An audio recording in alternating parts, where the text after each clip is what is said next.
আমি অসম সন্মিলিত মৰ্চা গঠন হোৱাৰ কথা আপোনালোকে জানে।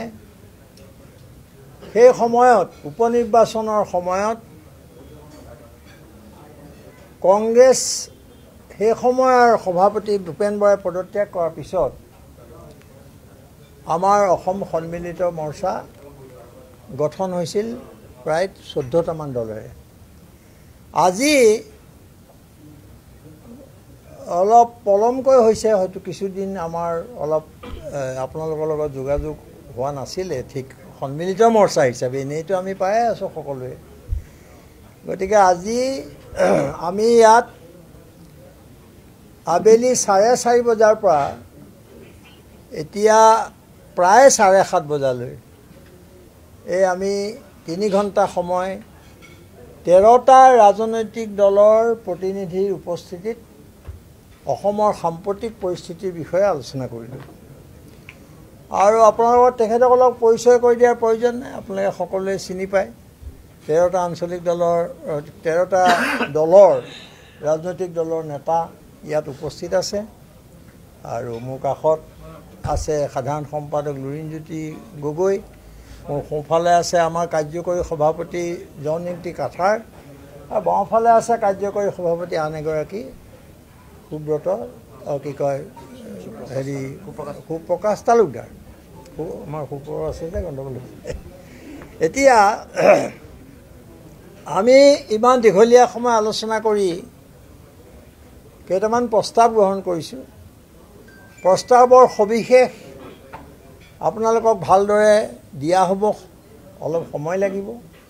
কিন্তু মই অসম সন্মিলিত মৰ্চাৰ তৰফৰ পৰা সকলোৰে উপস্থিতিত ক'ব খুজিছোঁ যে আমাৰ সিদ্ধান্ত হৈছে যে আমি যি ঐক্যবদ্ধভাৱে সকলো বিৰোধী দল একলগ হৈ বিজেপি অপশাসনৰ বিৰুদ্ধে যুঁজ দিয়াৰ সংকল্প আমি আজি দোহাৰিছোঁ। আৰু এই সকলো ঐক্যবদ্ধ আজি জাতিৰ বিপদৰ সময়ত, অসমৰ বিপদৰ সময়ত, জাতীয় সংকটৰ সময়ত অসমখন ধ্বংস হৈ যোৱাৰ যি অৱস্থা সৃষ্টি কৰিছে বিজেপি চৰকাৰে, সেই পটভূমিত আমি অসমক বচোৱাৰ স্বাৰ্থত, অসমৰ সমাজ জীৱনলৈ সুস্থিৰ অনাৰ স্বাৰ্থত, অসমৰ সকলো অৱক্ষয় অন্ত পেলোৱাৰ স্বাৰ্থত, খিলঞ্জীয়াৰ জনজাতিৰ অধিকাৰ সাব্যস্ত কৰাৰ স্বাৰ্থত আমি আজি ঐক্যবদ্ধ আৰু অধিক জোৰেৰে আৰু অধিক শক্তিৰে আমি সাহসেৰে সকলোৱে এই পৰিস্থিতিৰ মোকাবিলা কৰিবৰ বাবে ঐক্যমতত উপনীত হৈছোঁ। আৰু তাৰ লগতে এইটোও ক'ম আমি যে এই যিটো আমাৰ ঐক্যবদ্ধ প্ৰচেষ্টা, বিজেপিক প্ৰধান শত্ৰু হিচাপে লৈ আমি যি ৰাজনৈতিক যুদ্ধ আৰম্ভ কৰিছোঁ আৰু তাৰ বিৰুদ্ধে শাসক দলে যিবোৰ প্ৰচাৰ চলাইছে তাৰ প্ৰতিও আপোনালোকক আমি সতৰ্ক কৰি দিছোঁ। মানে আপোনালোকক আমি ভালদৰে গমি পিটি চাবলৈ অনুৰোধ জনাইছোঁ। আৰু বিশেষভাৱে কংগ্ৰেছ দল, বিৰোধী প্ৰধান ৰাজনৈতিক দল কংগ্ৰেছক আমাৰ এই ঐক্যবদ্ধ যি প্ৰয়াস বা চেষ্টা তালৈ অতি শীঘ্ৰে সমৰ্থন জনাবলৈ আহ্বান জনাইছোঁ। কংগ্ৰেছক আমি আহ্বান জনাইছোঁ যে অসম ধ্বংস হৈ যোৱালৈ আপোনালোকে অপেক্ষা নকৰি অসমৰ এই সংকটৰ সময়ত, জাতীয় সংকটৰ সময়ত, বিপদৰ সময়ত, অস্তিত্বৰ সংকটৰ সময়ত আপোনালোকে সক্ৰিয়ভাৱে আহি এই ঐক্যবদ্ধ সংগ্ৰামত, এই ঐক্য মঞ্চত আপোনালোক একলগ হওক আৰু যিখন সংগ্ৰাম আৰম্ভ হৈছে সেইখনক আগুৱাই নিয়ক। এইটো আমাৰ প্ৰথম কথা।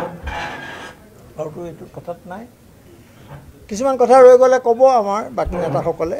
আৰু দ্বিতীয় আমি প্ৰস্তাৱ লৈছোঁ, আটাইকেইটা প্ৰস্তাৱৰ বিষয়ে মই ইমান সবিশেষ নকওঁ আজি। বিত্তীয় অৱস্থাটো, অসমৰ বিত্তীয় পৰিস্থিতি ভয়ংকৰ, এই কথাটো তেওঁলোকে বৰ কৌশলেৰে লুকুৱাই ৰাখিছে। কিন্তু অসমৰ বিত্তীয় পৰিস্থিতি ইমান ভয়ংকৰ যে আমাৰ ভৱিষ্যত প্ৰজন্মৰ কিবা আশা ভৰসা বুলি কিবা আছেগৈ বুলি মনে নধৰে। বিত্তীয় অৱস্থা এইকাৰণে যে আমাৰ উৎপাদনমুখী একো কথা নাই, কেৱল ঋণ ঋণ ঋণ আৰু ঋণ।